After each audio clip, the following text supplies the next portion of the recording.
Welcome back to Las Vegas. It's Alex Belfield talking to the stars of probably the most spectacular show in the world. There's no question. At the Bellagio is one you have to see if you come here to Sin City. And it's always nice to talk to two big stars. We've got Zaphora for you. How are you? I'm great. How are you? Really good, thank you. And Danute as well. How are you? Good, thanks. How are you? Hey, really nice to talk to you both. And this show never fails, does it? It always sells out. It always gets a standing ovation. And it always takes our breath away. There is something about it, I guess. It's a very special show. I think it has a lot to do with the water element. You know, people just love it, and of course the acrobatics, the gymnastics, the synchronized swimming. It's all just fantastic. Really, it's a very popular show.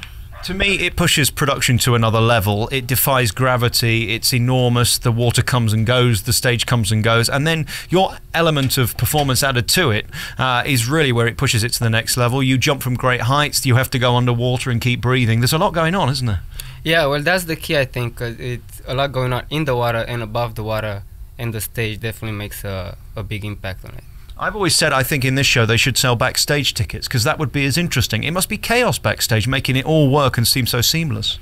It's true. They've actually done documentaries where they've filmed underwater, and you can see, because it's not just the performers who go underwater, there's technicians who are in scuba gear who have to kind of help with giving air, with exits and entrances. They move props. You know, there's times when the clowns push props into the water and they help move those props. So there's so much going on that way. And then, of course, all the rigging. There's technicians who are dealing with hanging people, flying people. There's a lot going on. There's a lot that could go wrong.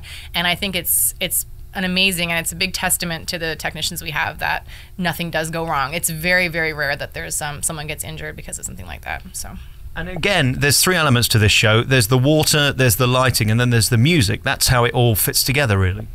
Well, yes, that's my part. So I'm one of the singers, and Benoit Jutras is the composer he's written for a few Cirque Du Soleil shows, and his music is, it's very powerful. It's got a real global element, so people feel like maybe it's a little Middle Eastern, a little African, but you don't really know where it's from, and I think that's the point of the music. It's supposed to inspire you, but maybe in ways you hadn't anticipated. And again, it's anthemic. The music really moves you, and especially at the end when the curtain comes down and then goes back up again. Just so moving. What's it like for you every night to sing these songs? Are you watching the show? What goes through your mind when you're singing? You know, it's really funny because I've been here for 4 years, and I really do often watch the show. I still find it amazing. Of course, I have parts that are my favorite parts, parts of the act, and I do try to watch it. Now, I mean, when you're singing, I can't always be kind of focusing there, but I think if you're going to do a gig like this where you're performing for a long time, you do have to find different inspirations. So that changes from week to week or from month to month. You find new ways of performing it, new reasons for performing it. That's what being a performer is about, And the songs are anthemic, and your voice is kind of ethereal. It's beautiful and pure. That's kind of the thing. You don't want a rock singer, particularly doing those touching numbers. Well, not for this particular show. I think they have one kind of aesthetic ideal for and then, a show like Zumanity, it is a real rock show. And the band rocks out, and the singers rock out.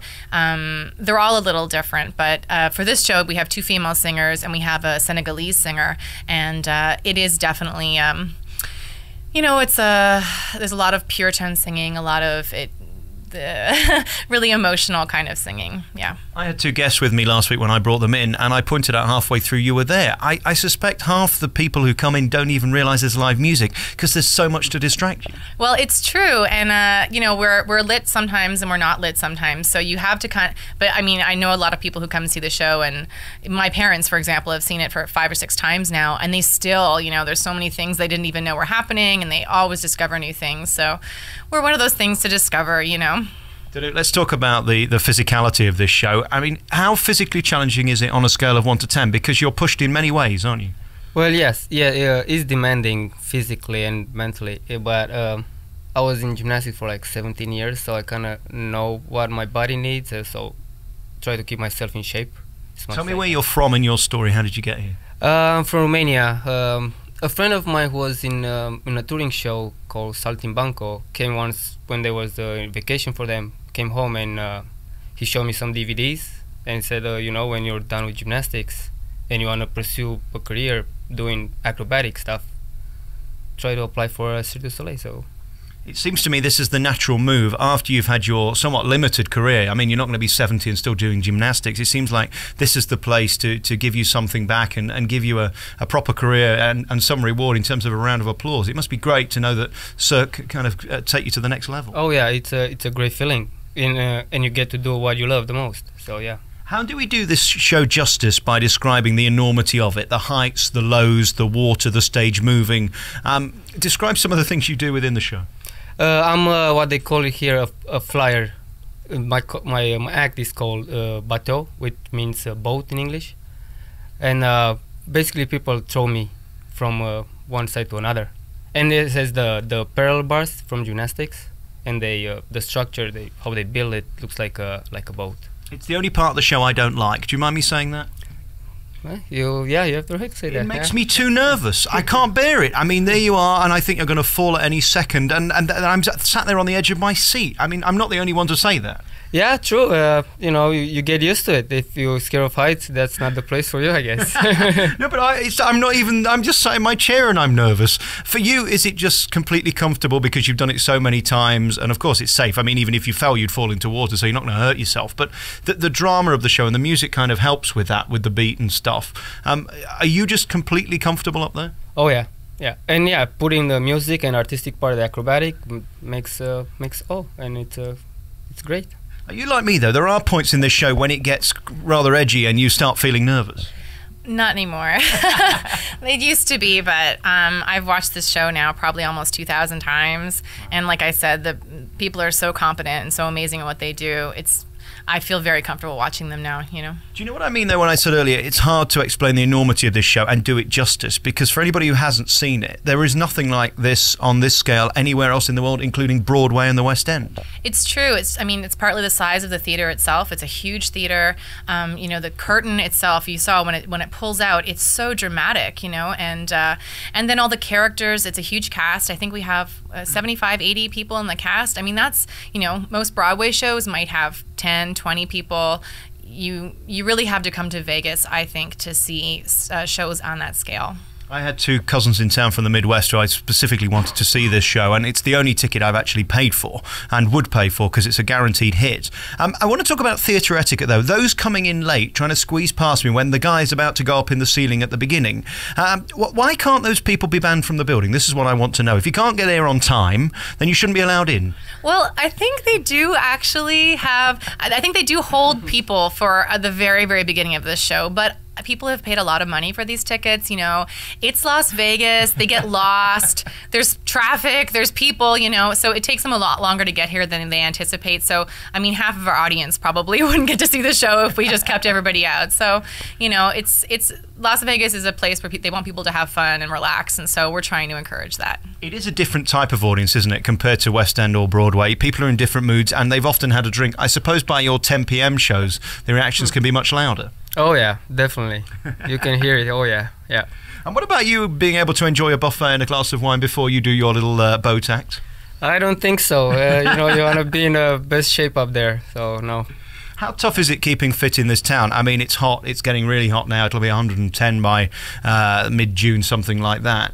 Are you affected by the weather? Does it impede your performance? No, not at all. Definitely, yeah. It gets hot during the summer. It's very hot, but you know, you get used to it.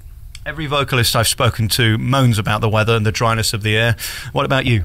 Yeah, it's really tough. Your body does acclimatize after about a year, but there's a lot of things I've had cut out. I've cut out coffee. You know, I really limit. I have a couple of glasses of wine. That was tea that I'm drinking. I drink a couple of glasses of wine a week, but I've really cut back on anything that can dry out my voice even more, because when you're singing that much, you know, it's a muscle and it gets tired, it gets dried out. If we could be in California, am I allowed to say that? Then maybe get some ocean air, that would be awesome. But Vegas itself, the town, is fantastic. And I mean, I grew up on the ocean. I'm from Newfoundland, Canada. And that's what I'm used to and what I love. But the desert I've fallen in love with the desert in a different way, so. Do you ask yourself why you, of all the people they could have picked? I mean, there aren't many jobs in show business right now anyway, and you've got the gig and you keep it. Do you wonder why that is and why they've chosen you? Well, I think, you know, it's kind of a popular thing to say about success or about, having success in your career. It's that you have to be ready when the opportunity's there. If you're not prepared, then it's going to pass you by. And I'm sure there have been opportunities that passed me by because of that, but it just happened that when the singer before me, she had been here for 10 years, when she decided to leave, I was the right person for that job. And I feel so grateful. It's an amazing show to be a part of. It's an amazing experience as a singer. So. The music is beautiful, as simple as that, isn't it? It really is. It's very, very powerful music, and I think you can always find new things to inspire you in it. And you come away with two things. One, having seen a great show and walking around saying aye for the next 16 months. It's rather annoying, that, but in a powerful way it stays with you. I guess so, yeah. I don't know. I don't, yeah. I mean, I don't go around saying aye, but... Do you ever say aye to your friends home? Not really. No. Just me then, is it? Yeah. Hey, listen, guys, thank you so much for talking to me. Like I say, you won't see a bigger show anywhere in the world. And it's not just me saying that. It literally is the most expensive production in the world ever.